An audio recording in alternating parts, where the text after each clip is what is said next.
ndakabhuruka ndiri padheni ngoma ndimbonida peni baudzi kuti mangoma ijeni saka inini ndirula kuvaka dheni nekuti ngoma inondichengeta ndiri kupepeta kunge ndiri kureketa andimboneta baudzi mangoma andipa chikafu saka kumangoma ndiri rafu ndoita kushambura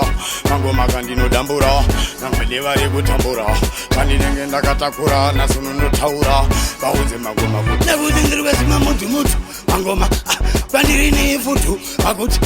baba kachiri rutu asi kumangoma ndovasiya vari nutu andishanze futu ndirimaima mudhumutu kumangoma ndinomaja kunge futu saka vakuti chibaba chiri rutu vese ndovasiya futi vari nutu infainini nekuti kana ari makseni ngoma ndiyo morning glory andisira umo ndiri rori nekuti kumangoma ndovasiya vese vachinge vabuda magori saka iwe respecta chibaba chako chimkoma chako usade kumaka zvita uno wako nekuti kuzvita une mafi yako staira yako ndiriwema mudhumutu kumangoma inino chakunge futu saka vakutokonditendere roto baba ndovasiya vari nutu vakutonditi ndoshandisa futu nekuti kumangoma ndiriwema anyway ine munhu wacho andigumbira ipapa nekuti chingwaisa ridhemo obaba unaine dance system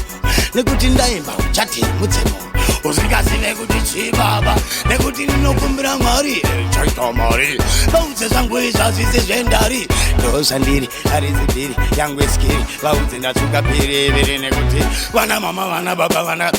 zvese vana gogo vane chembere nekuti vasikunaka ndinenge chipembere regai vapembere ndokuti kavasazoda kunitsamere chibaba chavamirira nekuti mangoma poti chavaimbira ndovabuditsira kuita kwarutsira ndiri munhu wacho nekuti